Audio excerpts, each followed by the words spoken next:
Hi, Cynthia. I thought I was like, I hear you. I don't see you. So our theme music throws me off every time. I feel like I should have a martini. Pardon me? Thanks, Andy, for the super martini theme music. Exactly. I'm like, God, why isn't it the end of our day where I have like a mixed drink and we can start kicking back? End of day these days would be like, 11:59 p.m. before it kicks into the beginning of the next day. I don't know. At this point, like, is the sun over the yardarm somewhere? It might be cocktail o'clock for me, given exactly the general zeitgeist. Exactly. The other problem I'm having with our production is I'm so used to my Zoom filter that every time I log on to this StreamYard, I'm like, seriously, because I've spent like the entire 14 months staring at myself through a really nice filter. And then I'll occasionally just look in the mirror or look in the StreamYard thing, and I'm like, oh, crap. Well, man. In my world, I've been doing this for like 17 years of going, oh, shit. Okay. Yeah. I'm just going to be the Harridan who says no to everything on video conferences. Here we go. Yeah. Well, I'll be the portrait of Dorian Gray, and people can watch as I have one procedure after the next. For viewers, if you're not familiar with Portrait of Dorian Gray, it was required reading in the Western canon in AP English classes in the 1990s. You lucked out. Oh, yeah. Isn't that sad? Like, that's the other thing is I'll do references that are not necessarily truly classic and realize that anyone younger than 50 has no idea what I'm talking about. So anyhow, how are you? I'm, living the dream. How are you? Good. I understand that today is a special day for your family, so happy day. Thank you. For those who don't know, the kiddo, if you've ever been in meetings with me, the kiddo who has inevitably interrupted our meetings is now, as of yesterday, a legal adult. So holy shit, I'm old. And along with Anna and Kelsey, one of the key people who keeps me up to date on current events and honest and reminds me of how sometimes my thinking needs to come out of the Stone Ages. Yeah, that's right. That's the point of diversity, right? I mean, that's why we need diversity at the table is we're at our firm, we're definitely looking for younger attorneys because we realize that as inexperienced as they may be on a substantive level, they know where the entertainment industry is, where it's going. The emerging technology, they're infinitely more knowledgeable with it, understanding its power, its application, all that stuff. So diversity, Yeah, and beyond that, inclusion. It's great that you're looking at bringing in younger staff, but also how are you going to empower them? Are you going to make sure that that their voices are heard at the table, and that they have ample opportunity to grow? But you hit on something really important. I did Art Equity's Finding the Keys training, which is about anti-racist tools for recruitment and hiring. And one of the things they brought up is this notion of vanity skills. It's like, really? I can teach you the details of theme park work, but you need that really strong basis of transferable skills. Everything else that's super specific, we can teach you. And if we stop hiring for like the vanity skills, that you worked on this project, you have this employer on your resume, we're going to have a broader pool of people that we can draw from. And the flip side of that, of course, is that the talent pool coming into the market or on the market now, they're looking at us really differently. Those young attorneys, they are looking at you as an employer very differently. There was this great article in the Washington Post a couple months ago about how potential employees are looking really, really doggedly at employers about, is the D&I stuff window dressing? Are you just ticking a box? Or are you really doing the work? Are you really supportive of this?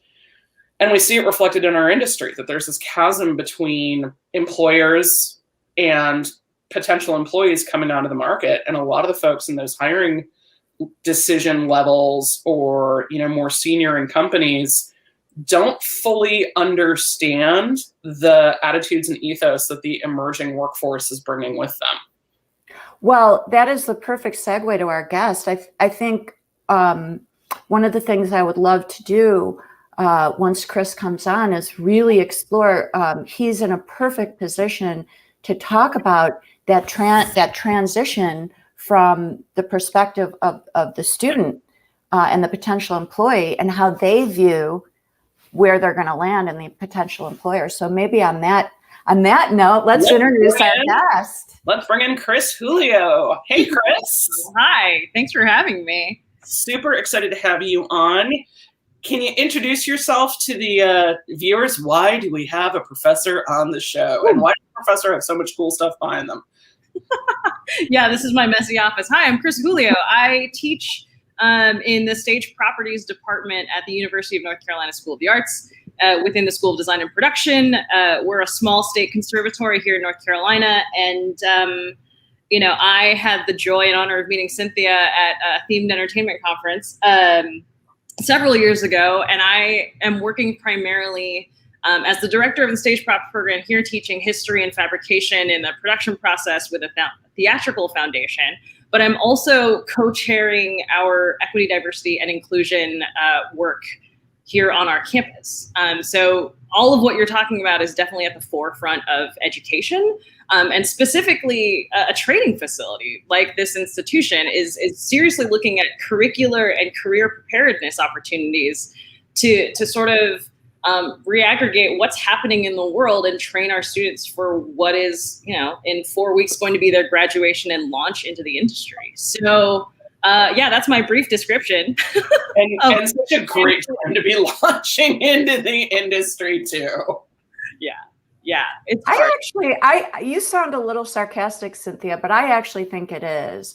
And, if I could just give a shout out to everyone out there who's been a little dismayed over the past year, or maybe very dismayed and feeling sad. I saw some posts yesterday on Facebook from folks saying they're so done with it, and it's been a really difficult year.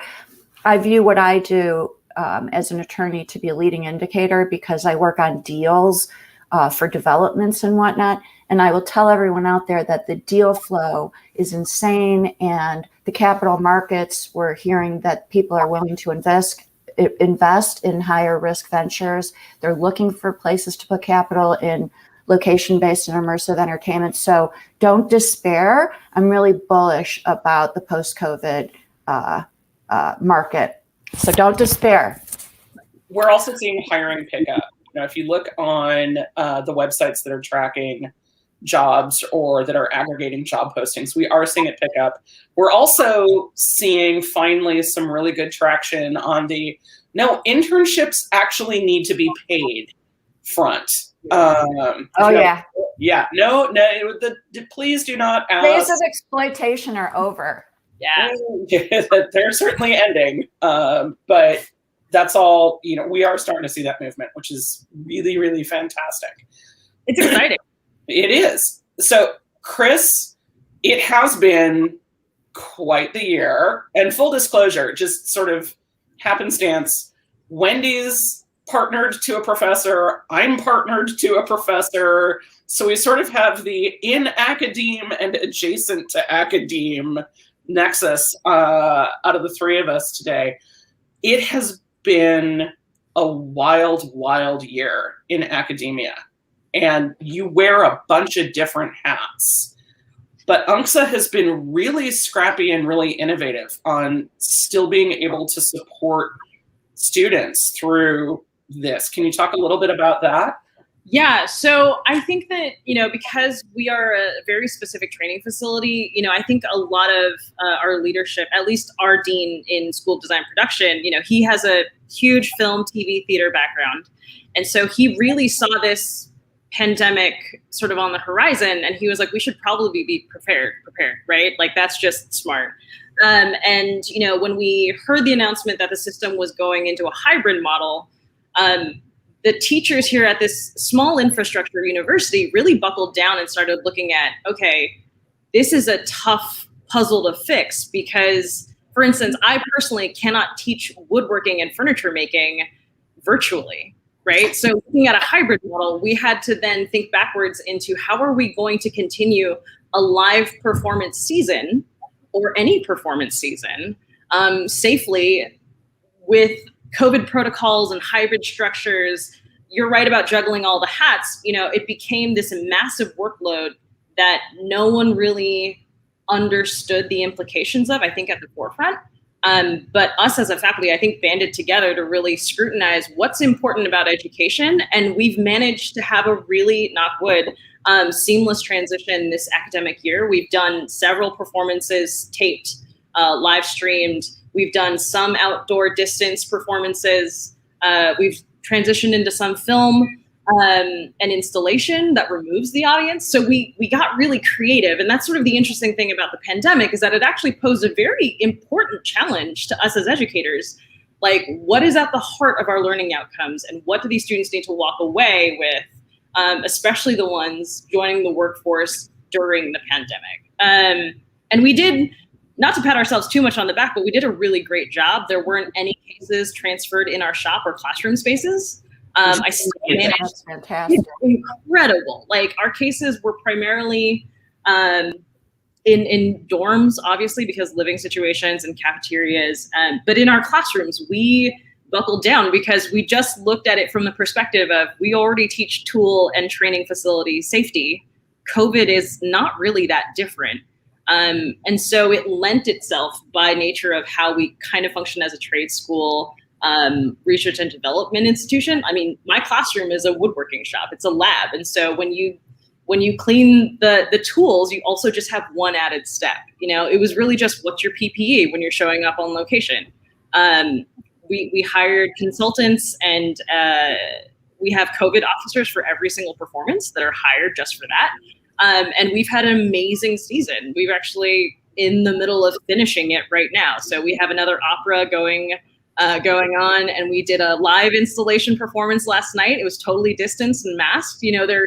They're finding really new, interesting, artistic, and technologically fascinating ways to engage with audiences remotely. What a great exercise. If you think about it, crisis management, it's easy to learn, or easy to convince yourself you're learning when things are easy, but what training for these students to have to deal with this environment, because theater especially, although, any form of live entertainment has these risks, but anything immediate where you have to deal on the fly, live entertainment, that's the place. And so this is really, in a way, as unfortunate, not even an appropriate word to describe the last year, but as horrible and hard as it was, what a great tool for education. I mean, it was balancing the sort of the feelings of fear, because, as professors, you're not really signing on to write COVID protocols for your classroom, and yet, or enforce them for that matter, right? Like, this was all theoretical up until a point in August when we were like, we just have to try it out. These are all the parameters that we've set. These are the campus protocols. This is the plan that we have. And now, after our full campus-wide vaccination event, things are looking up, at least for our institution. But we're still really cautious, and we're still, ingraining that addressing those issues as events in the world happen is just something to be prepared for in the future, right? So totally. So I found what Cynthia was saying about the article about transferable skills, and this notion that there are some, the vanity skills that people typically look for versus true transferable skills. I thought that was really fascinating, because I do believe that, sometimes as employers, we look for the wrong things. So what, from your vantage point, I'm just fascinated. There are probably folks out there listening who are employers and older. And I'm really interested in your perspective as to if you could tell future employers of your students what you're teaching them of importance, what you think is critical, and how to reframe maybe some of the ways they think about onboarding talent. I think it would be incredibly informative. Well, I also think about it in terms of how we recruit students. Like those techniques are really similar. You're looking for potential, right?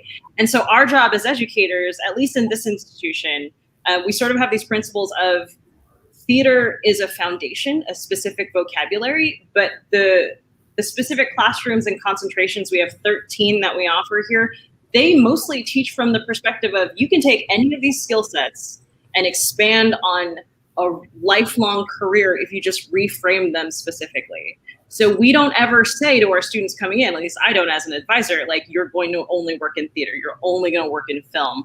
I say, look, man, the stuff is the same stuff everywhere else. You're just translating it to different workspaces. And so we teach the foundations of like basic design principles, basic, construction theory. We're getting them to think about collaborative process. Like we're talking big strokes, and then we give them examples to play with how they apply. And we're also trying to set up, at least in a COVID world, interesting ways to apply them. So, in a modified season, we said, okay, you have to take what you know as this process, and now we're adding on the layer of dealing with COVID.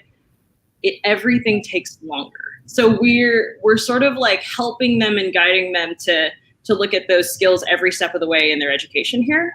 And that's how we prepare them for getting jobs, So I think a lot of the industry has seen graduates from our programs and said, oh yeah, they had a theater background, but they adapted quickly, right? Like they are learnable people. They're teachable people, right? There's an opportunity to coach them and mentor them into your way of thinking if that's what you need from them as a potential employee. So we keep it pretty broad, but give them specific instances to try things out. It's one big experiment in their learning and finding their niche within their craft. I don't know if that answers your question. Yeah, I think so. Cynthia, did you?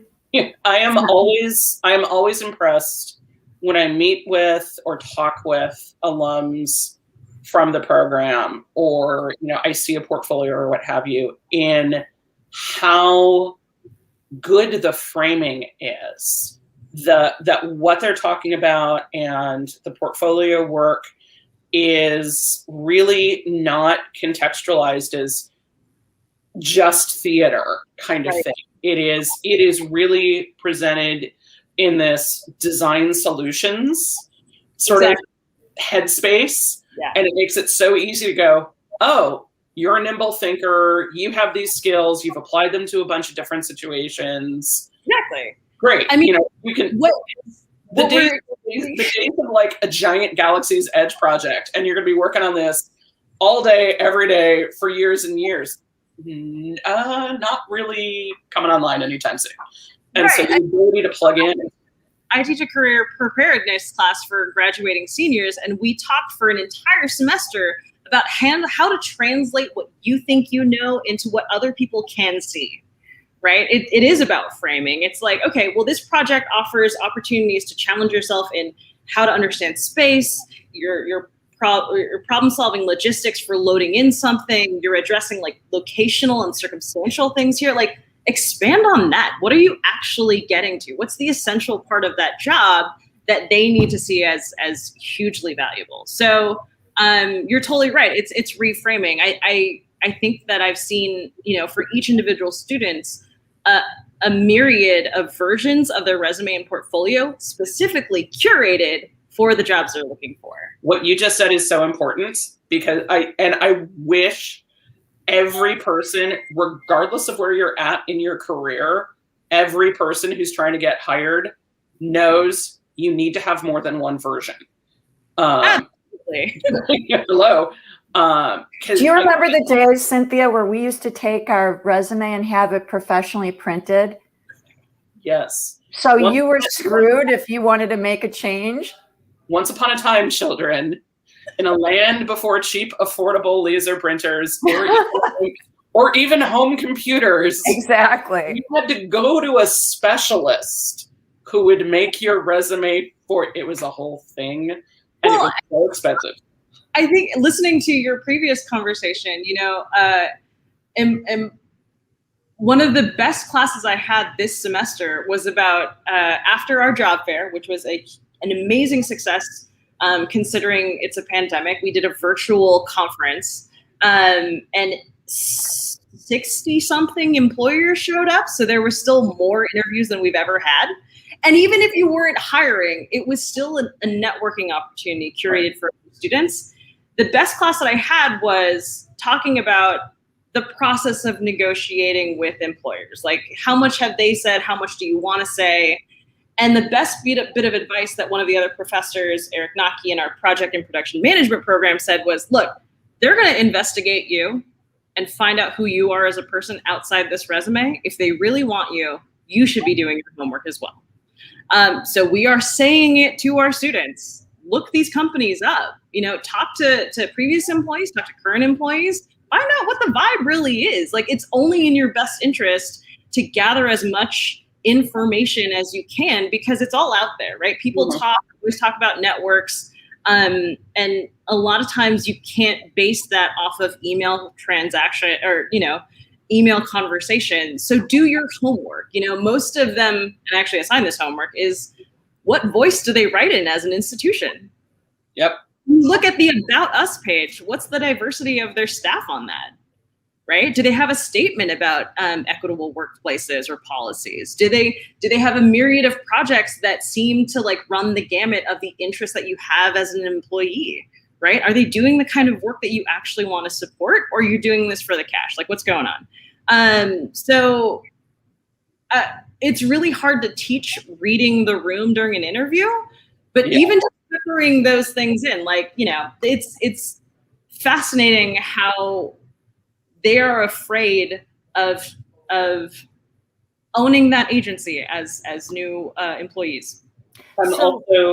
Sorry, Wendy. I'm also encountering the question of how me can I be in interviews or in my online portfolio or what have you. Exactly. I actually, Cynthia, if it's okay, because I want, leave it to me to want to get personal. So Kris, I think as we're talking about the journey of a younger person into an industry and this notion of, how me can I be in that journey, when we prepared for the show, I found your journey to be, you didn't think so, but I found it underscored with a lot of bravery because from my vantage point, there were inflection points where you could have decided to hide or to be less than who you really are. But I think you felt you didn't have a choice. That's just who you are. And, but I think you're selling yourself short. I think you did have choices and you chose to be true to yourself and authentic. And so I'd love to get into a little bit about this notion of authenticity. We talk about it a lot, in the zeitgeist right now. It's kind of the word du jour and whatnot. But it's real. And especially, you've got the beat of young people who are still in school. And I think that generation, I'm really interested in learning and understanding more about what this whole authenticity thing means. My husband's actually studying it from a marketing perspective. Cool. And how does it translate to the employer context? You talked about doing research and okay, so they have an About Us page, but you mentioned earlier, there's ways to determine whether that's really legitimate or whether it's just corporate speak and they're full of crap, and so can we dial into that? I'd love to just hear a little bit more about your journey, and just what you've how you empower your students to be authentic, and then what you view the job market from an authenticity perspective. I know that's a lot. Yeah. I was like, which bullet point do we want to tackle first? I answer all the things. Yeah, it's funny that you say that I downplay it. I actually was talking about it this morning. I think it's part of survival mode. Like I applied for graduate school during the recession. And so a lot of what the choices I've had to make at different stages of my life have really been based on, in my perspective, plan A. If plan A doesn't work out, what's plan B? Like staying in survival mode. And now that I have a, contracted job here as a professor, I'm thinking more forward of how do I help empower students to work in an environment where they can also be their authentic selves, right? I'm trying to take away some of those gatekeeping systems and look at how we can explore everyone's potential, right? So, and I think that's why I ended up in education specifically, because the craft itself is interesting, but under this umbrella, it's so much more fascinating to look at individuals, not based on their skills and talent, but who they bring to the table, who is participating in the conversation, especially when it comes to arts and culture, right? Like that's super valuable. So I think for me, especially when I'm coaching students who ask me that question constantly, I'll be at a portfolio review and they're like, but how do I tell them who I really am? And I think that it has to do with how you've curated your own voice over the years. I mean, I think that, one of my professors in undergrad said that everyone writes the same paper. It's just the topic that changes. Your voice stays the same. That is who you are. Like whatever your perspective is, it carries through in all the work that you do. There's a through line to your life. And I think that authenticity wise, there are ways to sell and market that for yourself and how to utilize that as part of who you are. So it's funny because I heard you guys talk about vanity skills, and whenever I'm preparing students for the job market, I talk a lot about, I don't use the word professional because I think that that's like really coded bias vocabulary, right? Like that connotes that you have privilege in a way that some people don't have access to. So what I always call it is just career development and the best version of yourself, right? Whatever it is. The other thing that I say and ask my students is, if they don't accept that version of you, who is telling you that you have to fit into what they expect, right? It's the question that seems so simple, but a lot of students and young artists like really don't understand that they have every right to say, no, thank you, I'm good. I'll go find a company that's willing to accept exactly who I am. And I think that finding those opportunities has been the journey that you're talking about for me. Is at the very beginning of my career, some of the best advice I got was to learn how to listen in conversations, like honing my powers of observation so I can read between the lines in employer conversations, right? Like if they're saying this to me, that allows me to ask this question, right? Like how do I read between the lines of communication of what they're pitching to me as a potential job? And am I willing personally to reflect on that and say, yes, I'm willing to like join this company.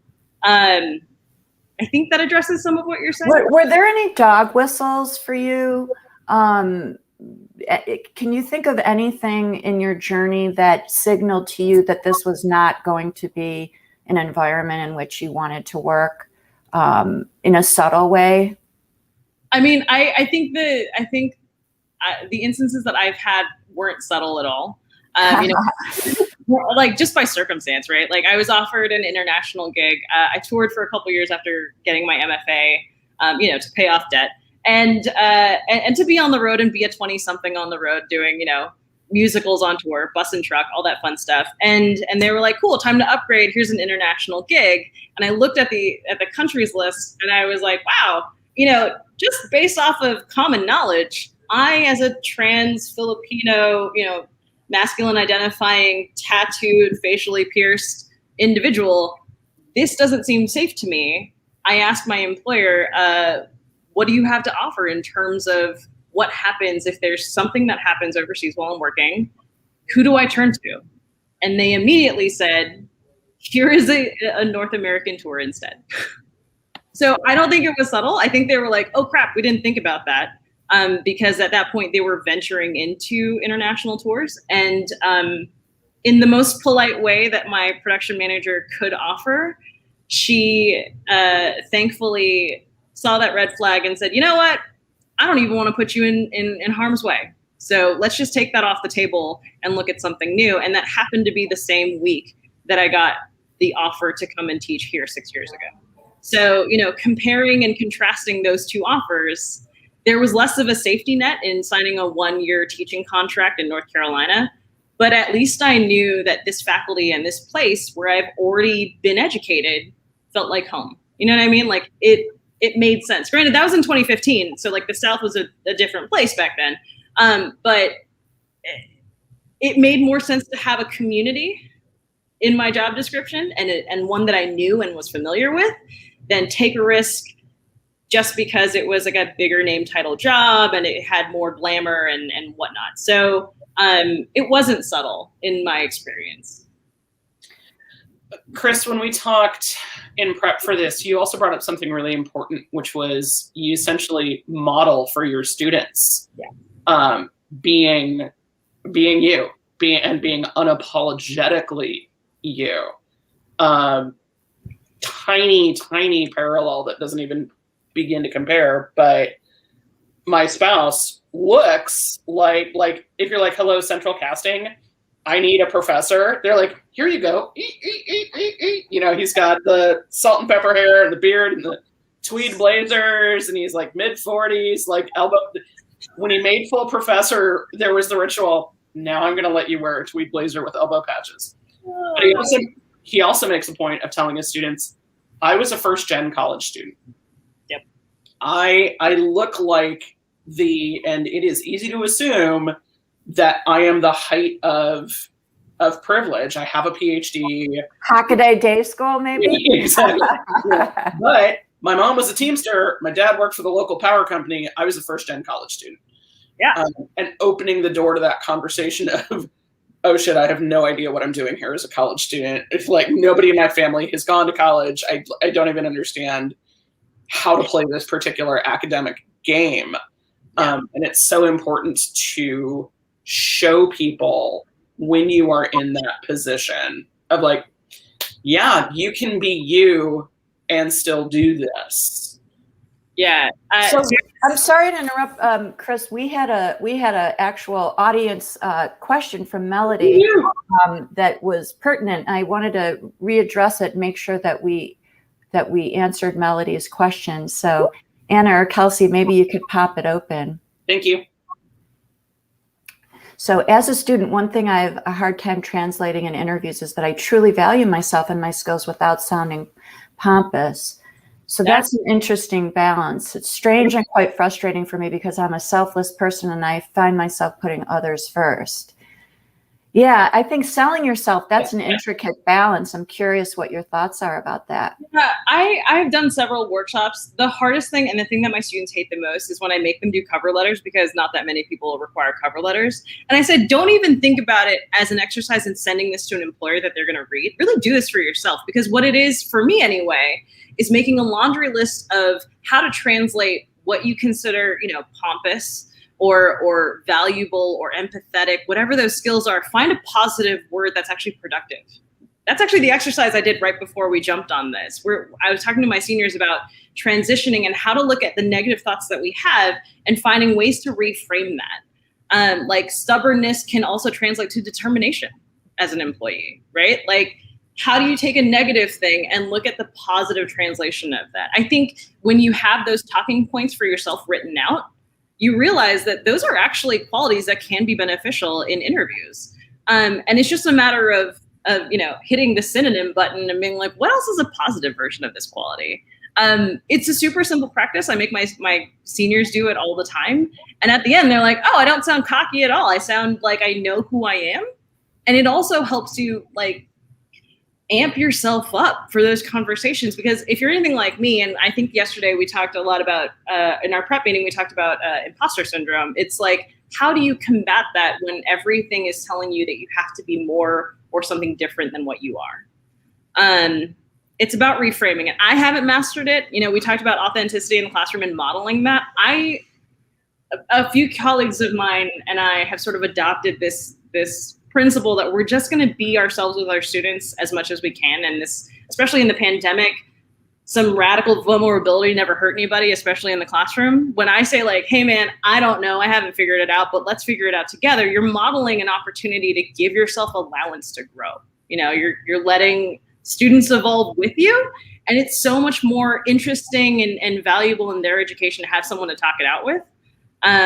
Because, when they bring up the microaggressions and the negative thoughts and the weight and the anxiety of dealing with all of these things as they're about to embark on the future of their lives, having someone that just says, yeah, me too, is like really, really important to me. So I don't know if that answered the question, I think a little bit.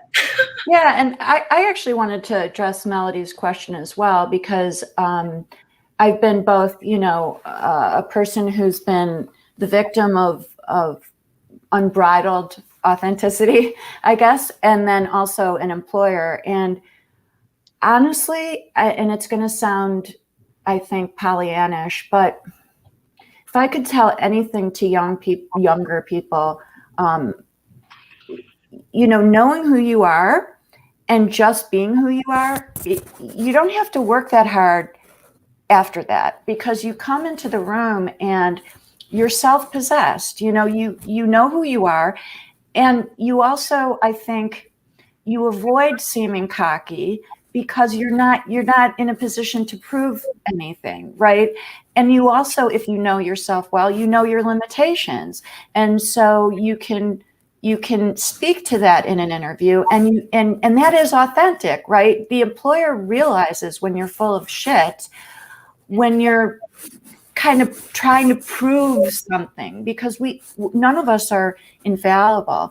And so I think self-possession, going into an interview, taking a deep breath and saying, if they don't like me for who I am and what I have to offer and bring to the table, then this place isn't for me. And I wouldn't survive here, in any event, knowing that with certainty. And that's, and know that anyone out there listening, if you cannot succeed by being yourself in an environment, don't go there. You shouldn't be there. So the best thing you can do in an interview is be who you are and own it and feel positive about it. And I find that strikes a nice balance. When I interview people, I can tell when I think they're trying to sell me, and I can tell when they are just acknowledging their strengths and weaknesses, when they are just being who they are. And that unspoken confidence is really powerful.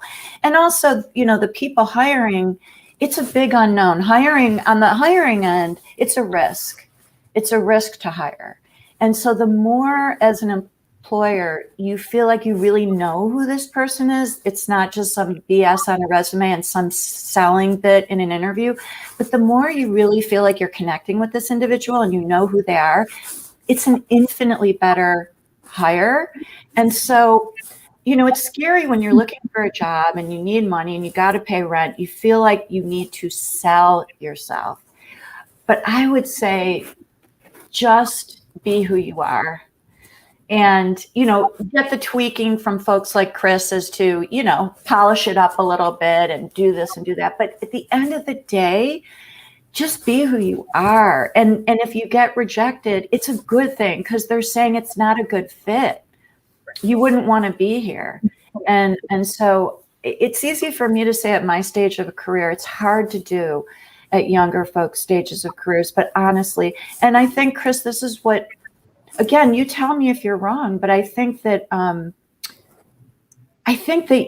that's what you've done in your career, is you've stayed true to yourself. Yeah. I don't know if you did it by bravery or if you did it because you didn't know any difference or whatever, but that's the vibe I get from you, is that you landed where you are because you stayed true to yourself. I appreciate that. I don't think I embody that or practice that for myself as much as I probably teach it. So that's bad on me. But it is something that you can learn, right? It's a habit. It's something that you can develop over time. I think it's a combination of both, of being tentative about things and not having a safety net, and really scrutinizing opportunities based on what I can and can't do. At the time of the recession, I was living in San Francisco and Oakland at the time, and it was, housing was going up and I couldn't afford it. And I started thinking, like, how do I buy myself time? So I invested in a graduate program. I said, if I'm going to embark on a new career, I might as well pick the kind of school that's going to broaden my network, not make it more specific when the job market opens up. And so I just started to think a couple steps ahead, and make sort of contingency plans all along the way. That's sort of like a combination survival mode meets like, this could be an opportunity for me. I was like sort of half in, half out, thinking about the positives and looking at how much longevity I could get out of every opportunity. So yeah, I don't know if I recognize it in myself as much, and I don't know if I personally label it as bravery. I don't think I know any other way to be at this point. And you bring another thing up that I want to underscore to folks, and that is empowerment, self-empowerment. I went to law school. I never thought I was going to practice law, which is insane because 30 years later, I still am. But I went because I was always a younger looking female in a male driven environment. And I felt like by having a law degree, no one could discount my intelligence, especially if I went to a certain caliber of law school, that they could look at me in my 4-inch stilettos, whatever, and assume certain things, but that they just couldn't deny certain things because I had empowered myself with something. And in this instance, it was a law school education from a good school. And so I think that's another lesson that folks might take from this is the more you empower yourself by being good at what you do, by being proficient, by having skills that you've learned, by gaining more arrows in your quiver, the more you can stay true to yourself because you have more to bring to And so I think the notion that you went to graduate school, Kris, is really informative because it empowered you. It gave you more strength to face certain things that you felt you were going to be encountering. I'm being told to stop moving. You keep hitting your yes. Sorry, I need a better mic. Melody had a really great comment or a question that I want to make sure that we get to. We're circling around a number of the sort of interlocking topics, issues around imposter syndrome and empowering yourself. And to go back to Melody's original comment, Melody, I'm here to tell you as a 47-year-old, I have to submit my resume sometimes at ThinkWell because we'll get these RFPs in that ask for a resume.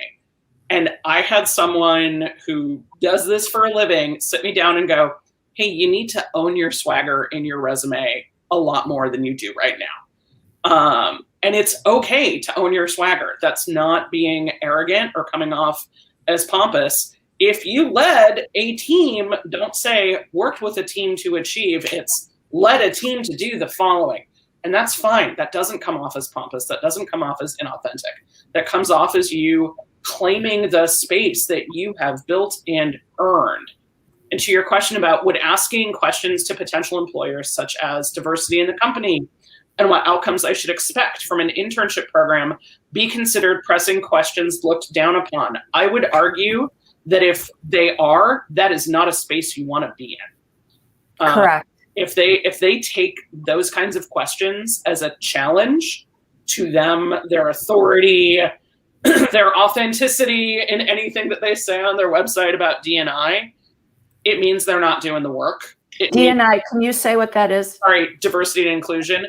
If they have like the inclusion statement or like the Black Lives Matter thing on their Instagram, but then when you ask these questions, they get their backup, that tells you that these things are just tick boxes and performative for them. And you can frame it as, what are you doing? Yeah. Right? You can ask what they're doing. That's something that's totally an okay thing. If they can't come up with an answer aside from what they posted on the website, then you're right. They're not doing it. Yeah.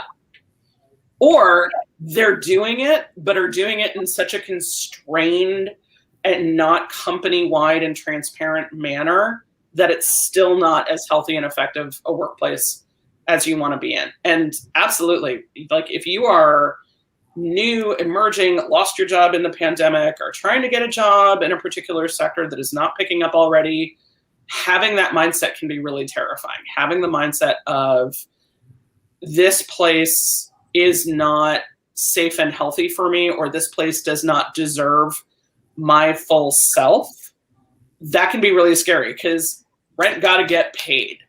And sometimes it is better to go for let me get a paycheck job in a place which may not even be germane to your industry or your particular, where you want to go with your career. But that workplace is safer, has better benefits, is more supportive. That company is actually doing the work. It's okay to take that job instead and pick up some other skills there, and then figure out how to frame those as part of your story. Everybody knows there's a giant economic crisis right now. Nobody is going to look at your resume in like 3 years and be like, so why were you working at X place instead of theme parks in 2020? Duh. Like everybody's going to know. So it's okay and healthy to prioritize yourself versus I have to take this job at this company no matter how badly they handle these questions or how badly they present themselves online, and no matter how bad what I'm hearing about the vibe there or their reputation is, I got to take this job because it's in the vertical I want to be in. You don't have to prioritize it that way. Well, and Cynthia, you raise a perfect opportunity for us to address another question that's coming in, which is, okay, so you're in a job, you've had to make, let's say, a decision like that, or you made a decision and you're finding out later that there are things that are unnerving to you, objectionable, not comfortable, whatever. The question is, how do you stay true to your authentic self once you're in that environment and you're feeling some opposition to who you are or to your principles? Can we bring Anna and Kelsey in for this convo? Because I think this was a question from them. Sure. Come on in. Hi, everybody. Hey there. Anna, do you want to elaborate? Yeah, definitely. I actually have a small anecdote that kind of goes along with this. I was working with a gentleman who was helping me to get some great freelance work. I'm a writer, and I was working with him to create some great content. And then he came to me with a project and said, I understand if you don't want to do this, but it was, I'll leave the details out, but it was basically a fraudulent marketing thing. And it made me really uncomfortable. And I was in a position where I could say no to that job. I'm very fortunate to be able to turn down opportunities to work. But as someone who is entering the industry and working so hard to get any little break that I might have, it's very possible that I either ignore the signs or I'm blinded by my excitement to work on a larger themed entertainment project, that I wind up in a situation that is directly opposing me or my identity or my principles. And how do I protect myself without either directly walking away from the project or maintaining my professionalism? So I think that I always say it's not what you say, but how you say it in life. And if you have, I think to stifle a legitimate concern emanating from your value system is destructive on multiple levels. It's destructive to you as an individual, and it's destructive to the institution, and it's destructive to the world at large. And so, and in a really messed up way, I don't know if you guys were listening to the George Floyd testimony, but that poor young woman who took a video, what tortures her is that she felt like she should have done more, right? And I think it's hyperbolic example, but I think living with that feeling that you didn't speak up for something that was so fundamental to you is a really bad feeling. And so I would encourage you, and it's something you owe almost to your employer and to the institution, because they might not be thinking about it the way you are, and your voice matters. So I would encourage people to assume the best in their employer, assume that maybe they're not thinking clearly, or that they too have their own pressures, to keep a job, maintain a job, whatever, and just raise it professionally. Just say, look, I want to be honest with you, I'm uncomfortable with this, and I don't think that's your intention. I just want to have this discussion with you. I think that's really important. Part of what you bring to the table is your value system. And for all you know, part of the reason you were hired onto a job is because they wanted that. They welcome that. And so your voice matters. So again, for me, it would offend me if someone came to me accusatorily, if they assumed that I was doing something bad and intentional. That would bother me. But if someone came to me assuming the best and assuming that maybe I just wasn't thinking through some of the issues, and they wanted to point it out to me, and they wanted to mention that for them personally it made them uncomfortable or something they wouldn't want to work on, I'd respect that. And I'd appreciate their courage in bringing it to my attention.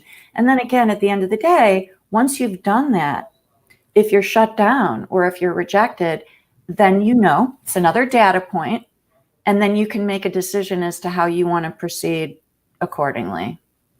That's my advice. I don't know how Cynthia and Kris feel. I'm going to weigh in really fast, and then I want to get to Kris, and then I'm mindful of time because Kris has a class to teach coming up.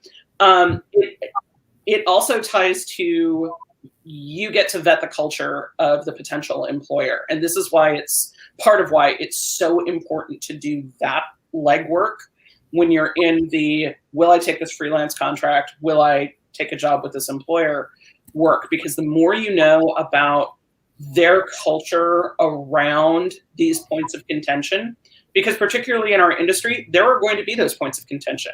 We work in countries that and I include our own, that have laws around gender presentation and sexual orientation and rights of women and things like that. We work at places that may not align with your values. We have potential clients who come to the table sometimes with baggage or with past acts that do not align with your values. And if you do the research on a company, on an employer, of what is the culture around those kinds of projects, do they turn them down outright? Do they have a safety valve for employees? Or are employees empowered to say, I don't want to travel there, but I'll work on the project, behind the scenes, or I don't want to be allocated onto that project at all? And do they have a methodology to honor that and not punish the employee when it comes time to look at, advancement? Do they not hinge promotion decisions on employees, how much employees opt in to those challenging projects? Doing the homework to find out as much about the company culture can help what you might have to navigate and what the acceptable pathways to navigating it are when those situations arise. Kris? I do want to bring an interesting factor in, something that sort of caught my attention when we were all talking about this, and the anecdote that you shared. Thank you for that. I think the other thing, especially for participants in the industry who are often tokenized and marginalized and not given the agency to speak up on whether it's a status of economics or race or whatever, may be keeping you in a marginalized identity and prevent you from speaking up, either because of what you've internalized in that process and in the workforce, is to understand that it's not your job to educate people on how your principles should be enacted as a company, but it is within your right to say, to own the fact that there are other issues and cultural issues at play, right? We don't always feel the agency to say hey, I have a problem with this. I can say that I'm a junior faculty. I'm one of the youngest faculty members on this campus. I am the identity that I am. And I think it comes full circle in saying that I have had to learn means of using specific vocabulary and tone in speaking with other members at my job about how I feel about the work that we do. And I think to jump and piggyback on what Cynthia is saying, if there are systems that you can turn to that allow someone to advocate for you as well, that is something, using your resources. I think there's a lot of service networks in different industries that often cater to this demographic of, hey, I have no one else to talk to about these problems. Is there a forum I can join so that someone can give me advice on this? Is there a network where someone can mentor me through this process and help me curate those types of company lists? I think that it takes developing your own vocabulary for how to address that, your own voice in saying that, not necessarily professional, because that is also coded, I think, in my experience. Not speaking their language, but speaking in a way that you communicate what's valuable to you in a way that they're going to either hear it and do something about it, or find another way for you to work on something else. So yeah, that's sort of my take on it. I think it's a multi-layered issue, right? It depends on what the status of that person is that's experiencing this sort of, conflict in principles, and who are they reporting to, right? Like, what's the power structure there? Because that comes into play so much more, especially for young and new employees. It's hard to balance that. It's daunting, right? To call someone out. I often feel that in my job in academia, that reframing instances and allowing for opportunities to say, like, what did you mean by this? Like, tell me more about this. How can I get to what we're actually trying to accomplish here? And how can I have a productive discourse about this rather than calling out? Like, I'm not going to do that. You know what I mean? Like, immediately jumping to an argument. I think that it takes a lot, but for me, it's created patience in my job, right? In dealing with people. It's not fun, but it does require patience. Thank you so much. Melody, good luck on finals. We have 4 minutes before Kris needs to go off and, be a professor. Kris, thank you so much for making time to chat with us this morning. Are you ready for the lightning round of 3 questions? I am. I'm ready. Single best piece of career or workplace advice you've ever gotten? If you don't do it for yourself, no one's going to do it for you. Ooh, that one's good. I want that one on one of the, aphorism placards that I can have. Yeah, the successory hanger. It's good for prioritizing. That's the advice it's good for. Yeah. Yeah, no kidding. What's one book you wish everyone had access to in time to read? So I'm in a book club. That's how I met my wife. And one of the most recent ones that's my new favorite of 2020 is Fairest. It's a memoir. I don't often recommend memoirs, but it's called Fairest. It's by Meredith Talusan.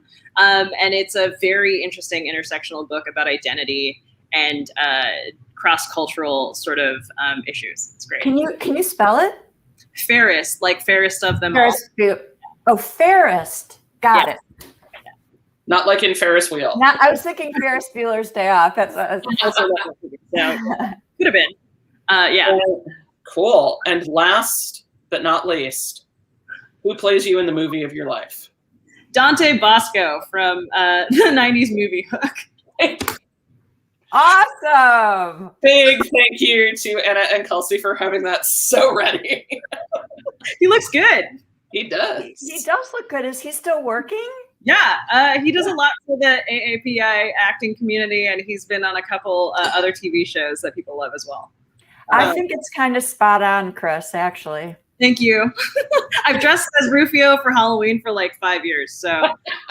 Oh, that's so perfect. That is magnificent. In the last 2 minutes we've got, I need to do a full disclosure. So one of my kids' best friends is actually going to be attending UNCSA in the fall. And I am the person who whispered in their ear going, "Yes, I know you're applying to SCAD, but you need to look at UNCSA." And I had heard on the wind that in addition to managing to put on an actual year of performances and teach in a hybrid setting, not with $1 billion endowment kind of thing, y'all are also spooling up a new educational track, yeah?